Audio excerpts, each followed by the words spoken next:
It's a hemorrhagic fever, which puts it in the same category as Ebola.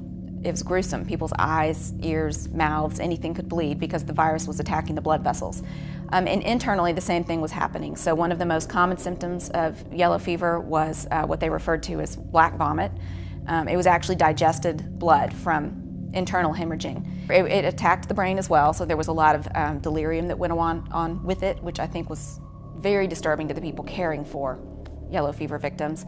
And the last organ usually to fail was the liver, and when it did, it releases a surge of bile which turns the jaundice, the body and whites of the eyes yellow.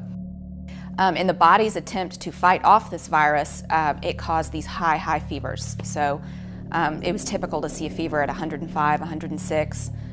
Some of the Memphis doctors who were performing autopsies during the epidemic said that it felt like the organs had literally were boiling at the time of autopsy. Memphis was no stranger to yellow fever. The grim disease had visited the city at least 3 times in its history. In mid-June of 1878, word came upriver confirming that yellow fever was in New Orleans. That same month, Dr. Robert Wood Mitchell, one of 3 doctors on the Memphis Board of Health, called for money to initiate a quarantine. But a quarantine would have done nothing to stop disease-carrying mosquitoes from entering the city. 19th century medicine had no knowledge or tools to cope with such an invasion. They believed that the disease was caused by poisonous miasmas that emanated from the Gayoso Bayou. On August 13th, the Board of Health announced the first yellow fever death in Memphis. But that official case is really what marked this mass exodus out of the city.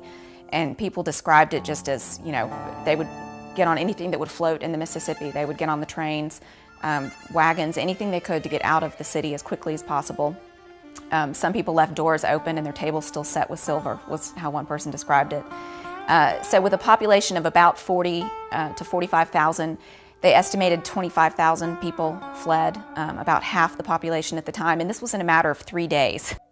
The remaining population of some 19,000 people were witness to a daily roll call of the dead that wouldn't stop until the arrival of the first frost. My darling little daughter, we are in the midst of death and desolation. Today we are alive, but tomorrow may find us dead, victims of one of the most terrible plagues that ever desolated any country. Nothing seems to stop the progress of this grim destroyer. Frost is our only hope, which seems far in the distance. Julia Rain. Here you have like this picture of heavy plumes of smoke going up in the air. Had a strong smell to it. Dead bodies, coffins out, waiting to be picked up. People avoiding contact with other people, armed people, and the cannon firing. It had to be, again, reminiscent of Dante's Inferno.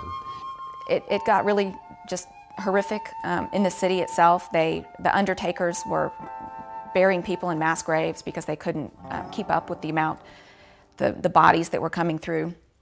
They would locate bodies by buzzards, anything they could, just throughout the city. And a lot of the houses had been marked they would hang up a piece of cardboard, a black piece of cardboard for someone who had died, and put the dimensions of the coffin needed. So a couple of times a day, the undertaker would come through the city and round up the bodies and put them in the coffins and take them to Elmwood and put them in the big mass grave that has close to 1,500 unidentified bodies in it now. Medical science of the 19th century had no clue as to the cause of yellow fever, and few weapons with which to fight a disease that could kill within a matter of hours. And there were several Memphis physicians, Dr. Robert Wood Mitchell, Dr. Gustavus Thornton.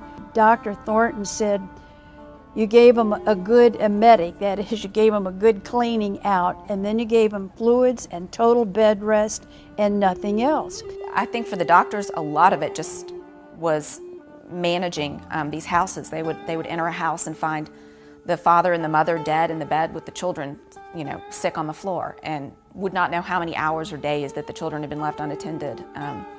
It was just horrific all around. So a lot of what the doctors did was just feed people, take them water, and get the undertakers to remove the bodies. By early September, the disease was averaging 200 deaths per day. Coffins were stacked on the streets awaiting burial. Fever fires burned, and in the distance was the sound of cannons being fired across the Gayoso Bayou in an effort to clear the air of poisonous miasmas. It was said you could smell death from 3 miles outside the city limits. It taxed every resource that was available. Doctors made house calls just night and day, and a number of the volunteer doctors who came here in 1878 died because they themselves contracted yellow fever, and they were exhausted.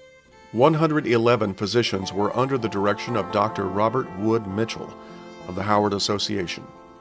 Many of these doctors were volunteers from as far away as New York.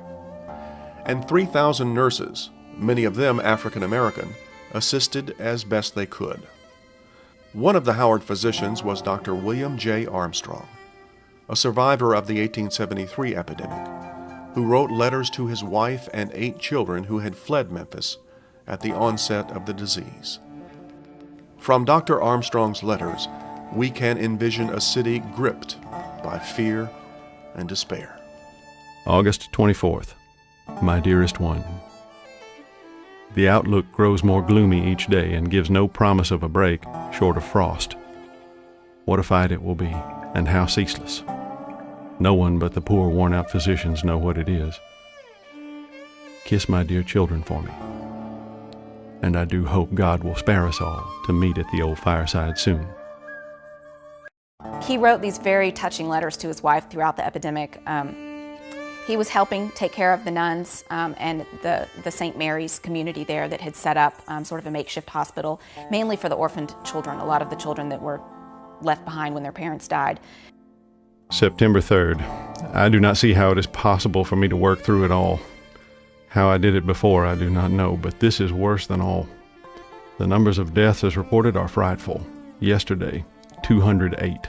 But that is simply the accumulation of what Jack Walsh could not bury, and not the deaths for that day. Some of the bodies lie 3 and 4 days unburied and produce horrid smells in the locality. I wish I could go to some secret spot where there would be no burning heads and hands to feel, nor pulses to count. It is fever, fever, all day long. The altruistic spirit of medicine is embodied in the bravery of the doctors, nurses, and volunteers who fought the fever. Of the 111 Howard physicians, 54 were stricken by the disease, and 33 died. September 10th. One by one, the Howards and the doctors are falling. Out of 5 of us at the drugstore, Dr. Sam and A.B. are in Virginia, Humes is dead, and Channing down with a pretty bad case. September 11th. My dearest one, it is now nearly 9 o'clock and I have just gotten in. Channing is very low tonight, and I fear the worst will come. Of all the 5, I alone am standing. Those words ended Dr. Armstrong's last letter. He took ill with the fever on September 16th and died 4 days later on the 20th. He was buried in Elmwood Cemetery. On the night of October 18th, the long-prayed-for killing frost arrived. Of the 19,000 people who had stayed in Memphis, an estimated 17,000 contracted yellow fever, and 5,150 died. The numbers of deaths were higher than the Chicago fire, the San Francisco earthquake, and the Johnstown flood combined. And to even put that in perspective today, more people died in that epidemic than we lost on 9/11. More people died in that epidemic than Pearl Harbor, and more people died than Hurricane Katrina. In many ways, the old river town that was Memphis died in 1878 and would be replaced by a new city that grew up in the 1880s.